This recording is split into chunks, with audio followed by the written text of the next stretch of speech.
Hey y'all, hey y'all, hey y'all. Oh my goodness. Dr. Kiki Ramsey show is back with another episode. And of course, y'all know for this episode, I'm joined by my awesome, amazing, dynamic husband, Dr. Jamil Ramsey. And when we are always trying to figure out what to talk about on the podcast, we listen to you all. And of course, there's always questions about how do you work with your husband? and but not only that, do you work well with your husband? All of those questions. Well, today on the Dr. Kiki Ramsey Show, we are going to answer those questions. We're going to talk all about ambition meets ambitions, the truth about being a power couple. Y'all, we're going to get into it right after this.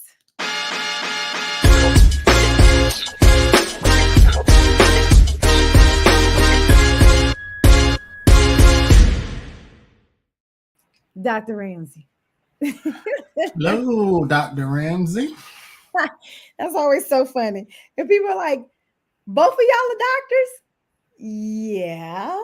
And so, but what's interesting is we have a couple of friends who are both doctors as well. And so for us, we're like, oh yeah, but to the world it is interesting, which is the subject that we're gonna be talking about today.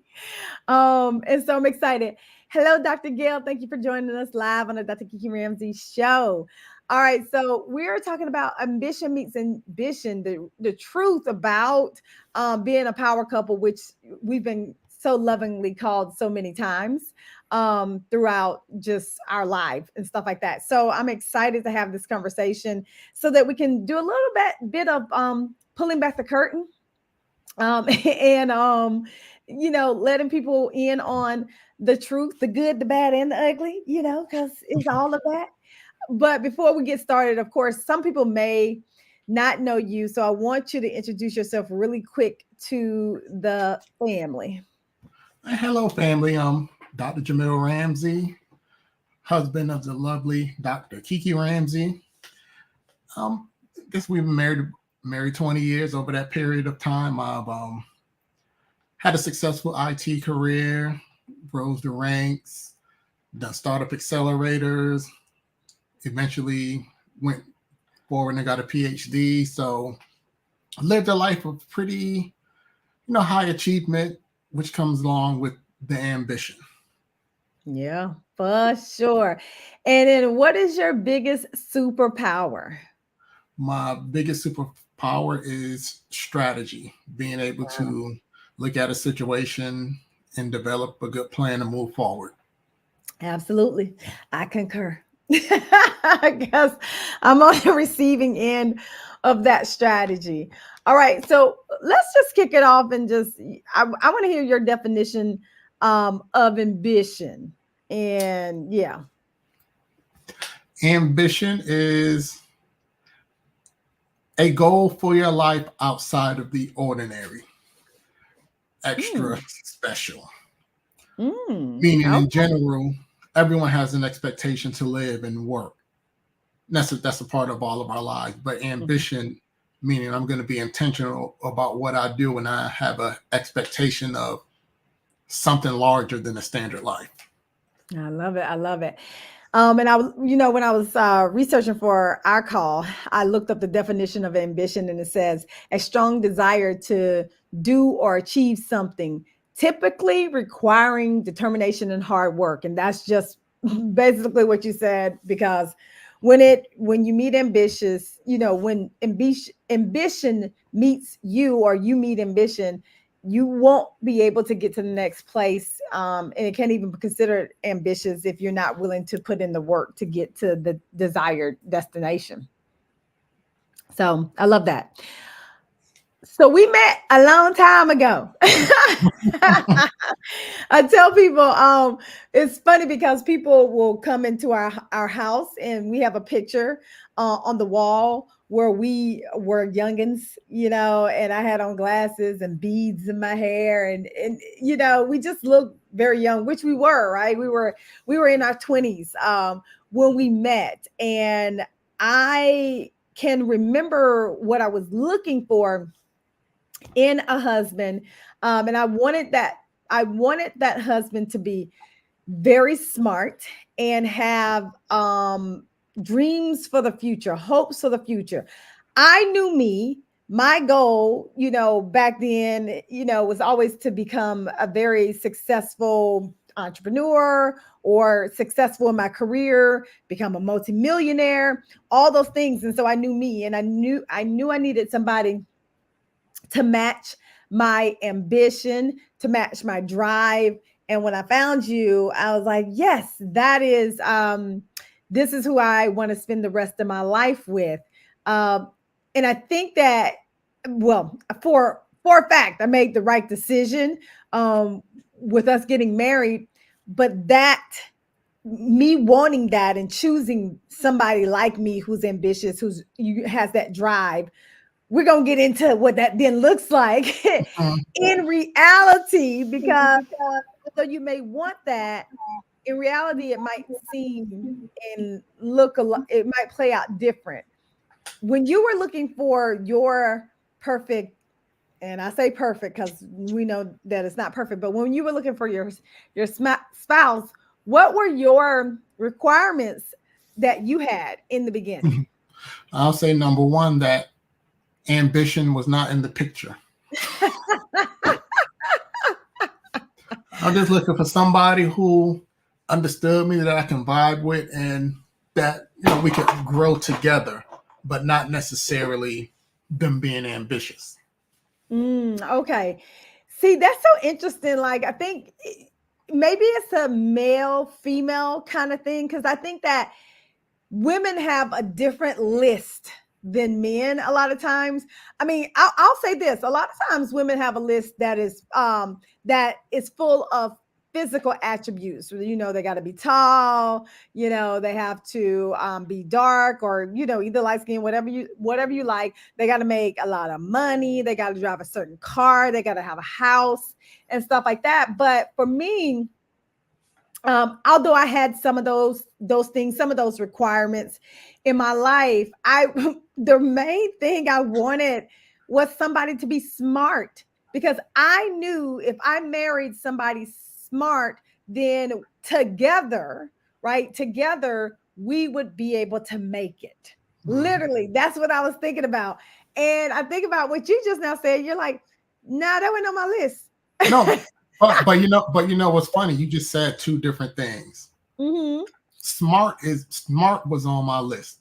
I mean, it was, and Okay. it was a mandatory that I have to be with somebody who's intelligent, because that's intelligent. That just wouldn't work if they weren't. But intelligence and ambition are two separate things.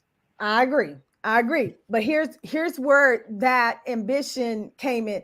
I put that somewhat in the category of having dreams, right? So for me, there were a list of things, and then me and my friend Dr. Gill used to teach a class called Seal the Deal to single women about, hey, in order to really, get married, seal the deal, right?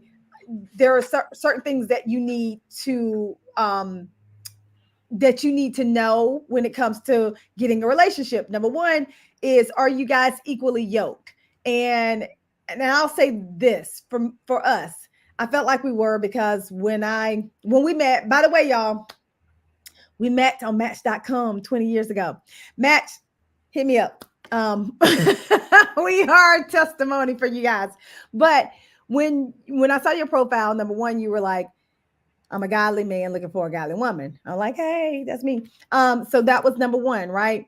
I also wanted to know if you were wanting to get married. Neither one of us had been married before. And for me, it wasn't worth the time to spend and pour into a relationship if the person who I was, in a relationship with didn't have the same goals. And so we had those same goals. Number three, if you wanted to have children. And I, at the time was a single mom. And so Tamazi was my son. And so you would have had to become, and you did become, an instant father. But I wanted to know if you wanted to have more children, because that was a dream of mine, and you did. And now we have Walter and Mackenzie. Number four, what was your financial acumen? could we balance each other out with our finances? If I'm a spender and you're a saver, then that could be a problem, which it ultimately did become a problem because I was a spender. And then number five, what's your drive and ambition? What's your dreams? You had to have a dream. You had to have a dream that was bigger than where we were at the moment. I mean, we were just starting out in our careers. I was still in school. I was in grad school at UGA when we first met.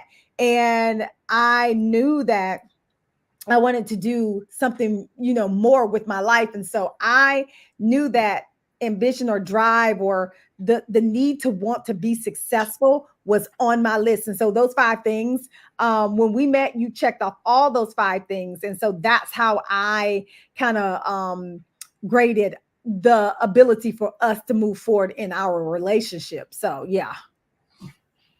Yeah. So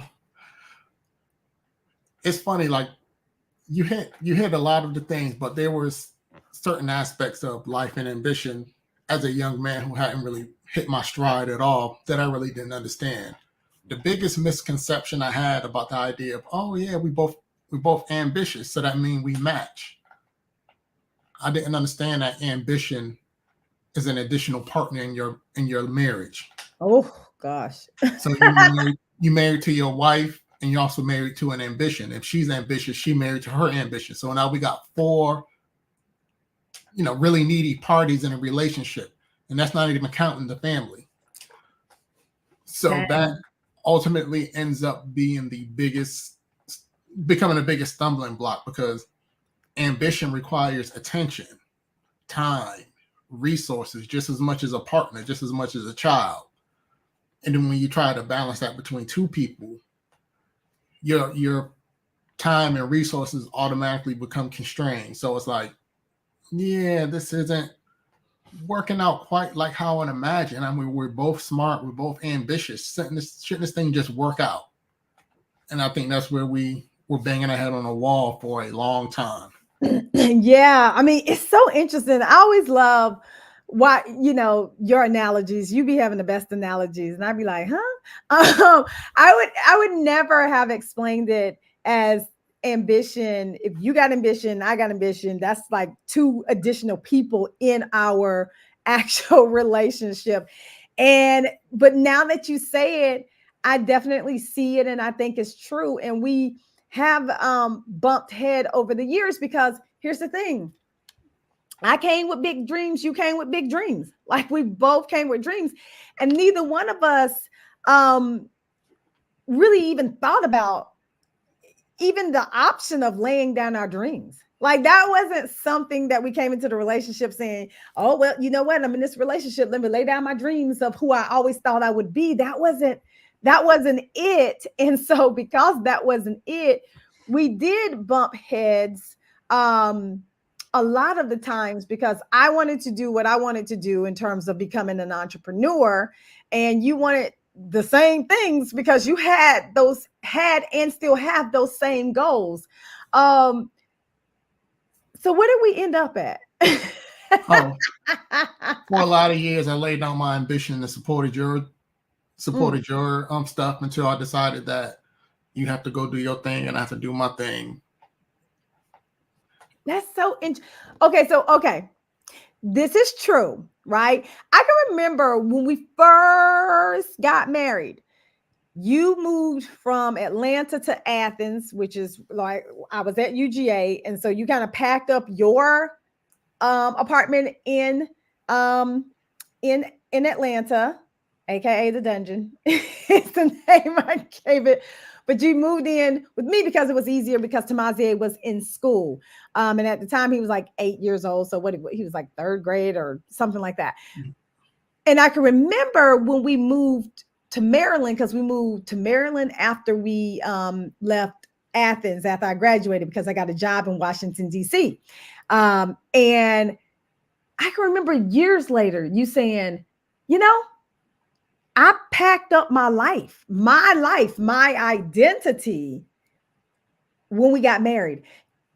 And that was, I'll never forget that, because that to me was a very profound moment, because I feel like we were at this place, we were at a crossroads where we were trying to figure out, where do we go with this ambition? And you're like, I already packed up my whole life, because you had the comic books, you had so many things that paintings and drawings and all this kind of stuff that were a part of you that I never really got to see. And there was really no space in our new home for those things. And even in the home that we bought in Maryland, you put all those things in the garage.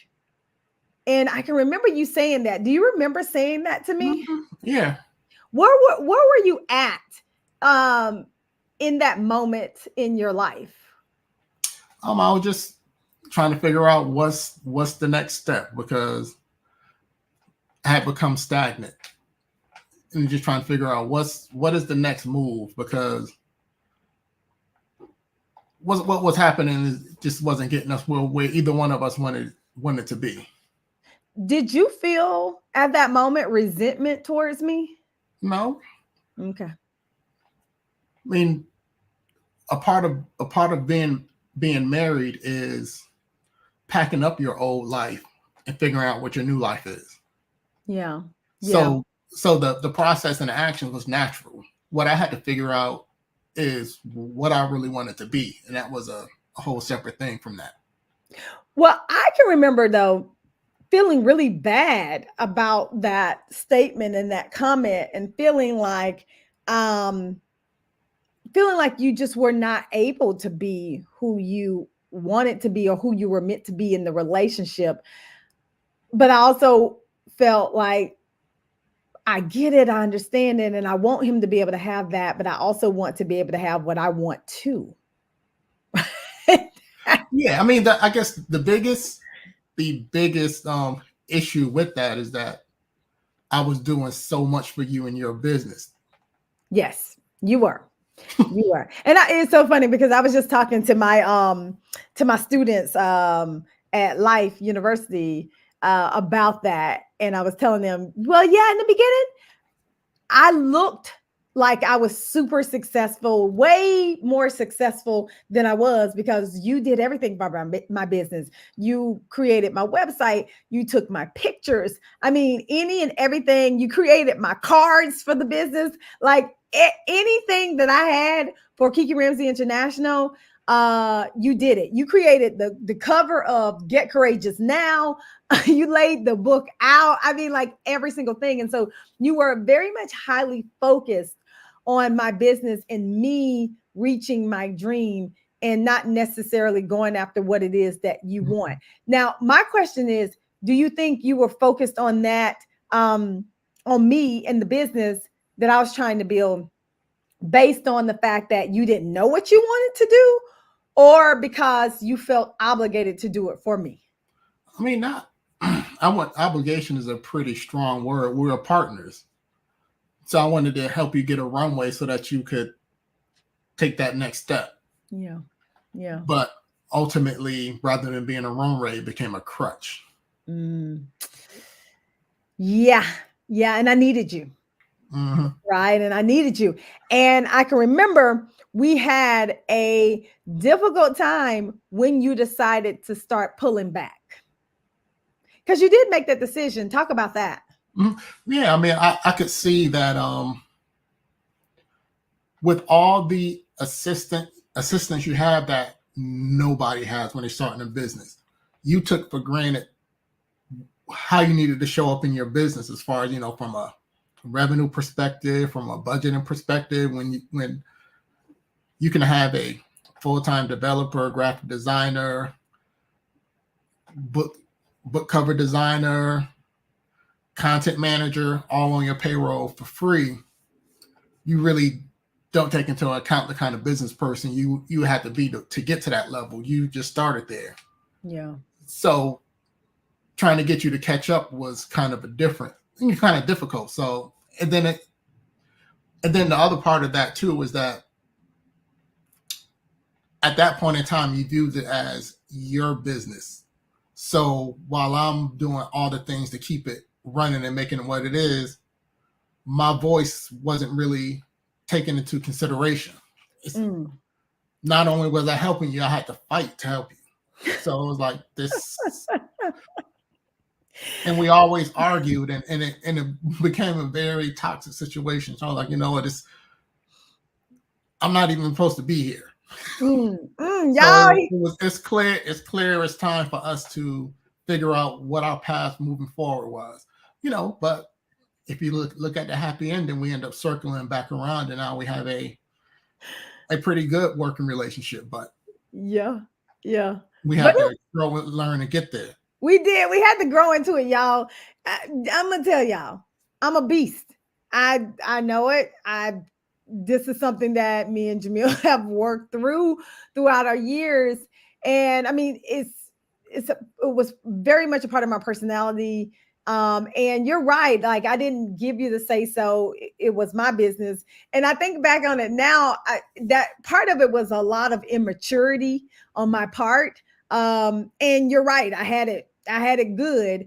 And a lot of times when you give somebody something and they don't have to work for that something, then they take it for granted, which is what I was doing in the very beginning of this partnership. And it was causing drama in our marriage.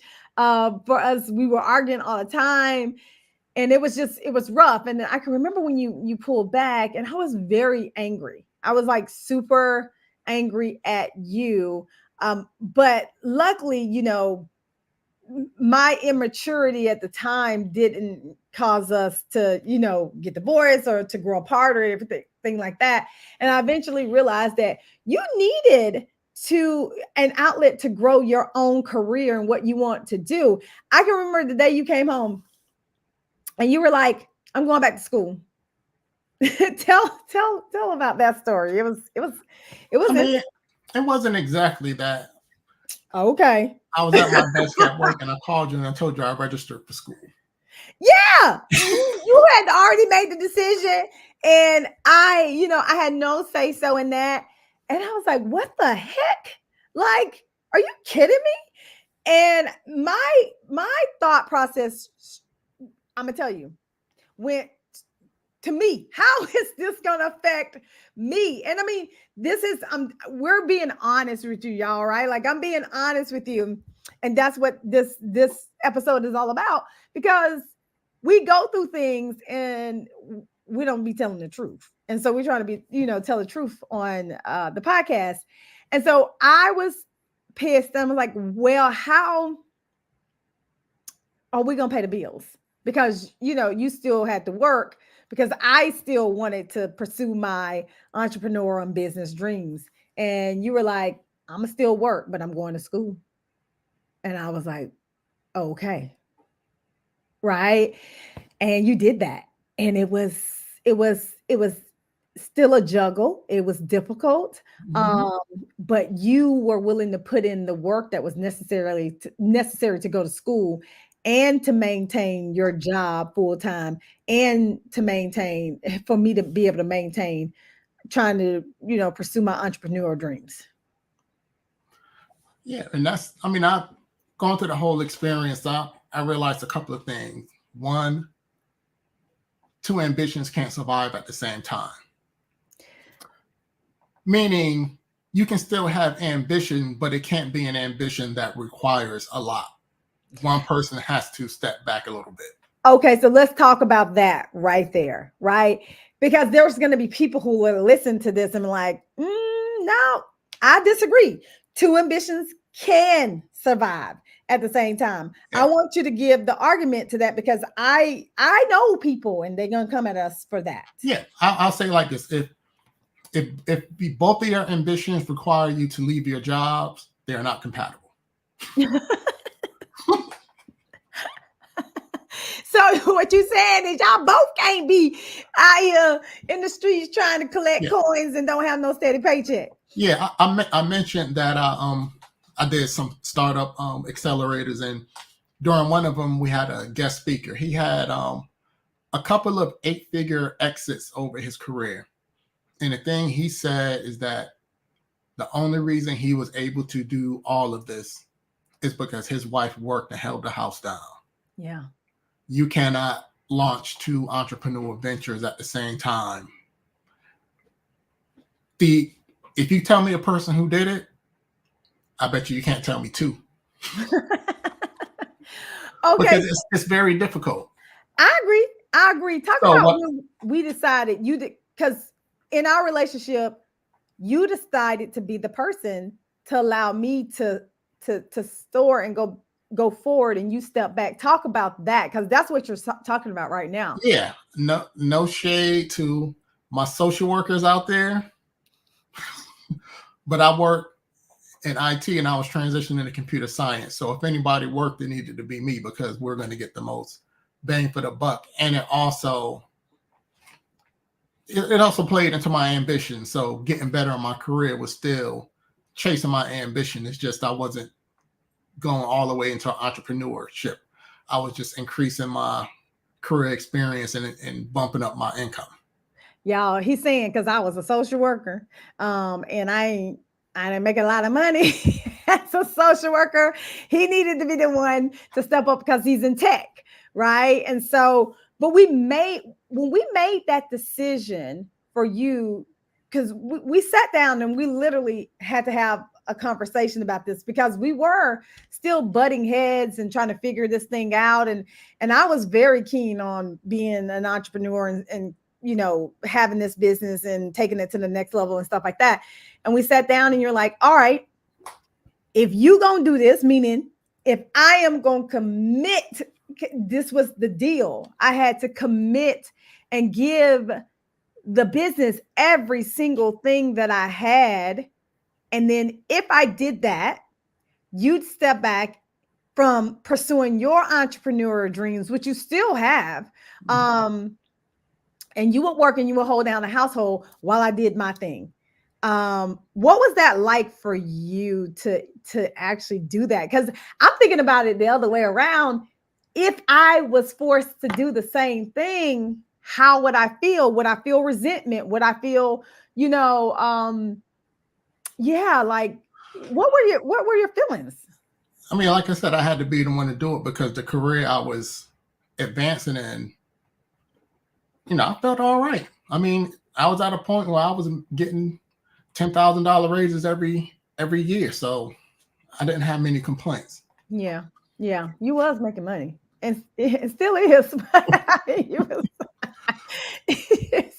So Lamar said that's honestly right there, right. So thanks for being here, Lamar. So okay, so you step back. I decided to move forward, but here's the thing with that. I am still a woman and I am still very much emotional. So although I decided to move forward with my career, and thank God things have worked out, it's been an emotional roller coaster, right? Like, you've had to listen to me many a nights cry, uh, um, wondering if I'm doing the right thing, crying when a contract might not come through, when people are being people, because people be peopling, just all the things. And you've had to support me through all that. And I always wonder if you're like, just get a, I know you don't think like this, but I mean, have you ever thought about like, I just wish you just get a job? No. It's funny, when we got married, you said, can I be a stay-at-home wife? I was like, yeah. If you feel comfortable living on the income I got, let's do it. Well, not on that income, because that income wasn't good like the income you got now. I mean, but that sentiment never changed, and that was a part of my my thought process. Is like, I'm smart. I'm in a career where I can make way more than enough money where we don't have to worry about money. So, and honestly, I felt better that way. Like if I know my salary can cover what we want plus abundance, whatever you did, it didn't matter. Yeah. You have the space to actually be successful, to learn the lessons, to not be stressed out about all the things a person who banked their whole life on this venture actually succeeding when it's not realistic.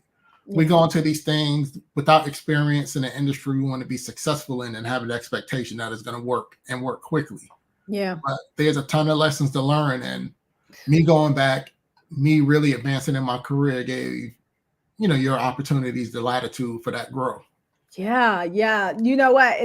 It's so funny because I have had, I coach, especially women, all the time, and so many of these women that I coach want to start businesses, and I literally, we have a real sister girl conversation. Like, first of all, you can't, yeah, but you can't quit your job right now, because that wouldn't be a smart thing to do, because that's what I did, and I struggled for a lot of years. But you did give me the latitude to be able to fail and to get back up again, fail and get back up again, and fail and get back up again. I think at one point I had failed so much, and I made a whole big financial decision that still even affected us, and we were able to recover from that. And I'm thinking about that decision that I made to spend all that money. And if I were by myself, number one, I wouldn't have been able to make the decision in the first place, but it would have, and had I did it by myself, probably would have been the end. I would have been in a very bad situation. And so now we're here, right? We are back in business together. You are the chief technology officer of PCADDY. And that, we are much more able to work together. And I think it's because we had to go through all of the drama and the trials that we went through to get to this place, but it was not easy to get here. And I think we are here by the grace of God. Thank you, Cynthia. She said, I'm so glad you found each other. Me too, girl. It wasn't easy to get here. And you still, though, here's the thing, you still have those ambitions of starting, you still have your own, you do have your own business, you have your own podcast, you have all those things, but you have ambitions to start something way bigger than that goes beyond anything that you're doing right now.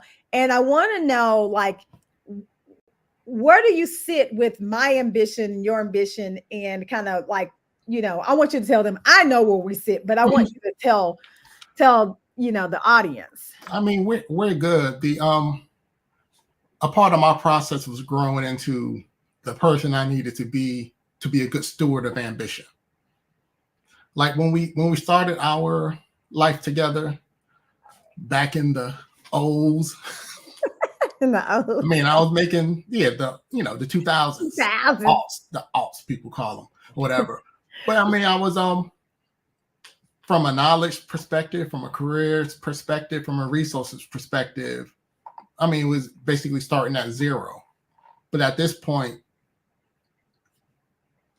my understanding of what ambition is and what success is has really transitioned. And I'm a success right now. Yeah. I mean, I'm a tech PhD, multiple six-figure earner with a successful wife and family. So whatever else I do from this next point is gravy. And on top of it, our working relationship and the things that we have the ability to accomplish together is, really we can't count what it could really be if we can get to some of the ambitions that we were able to grow into together.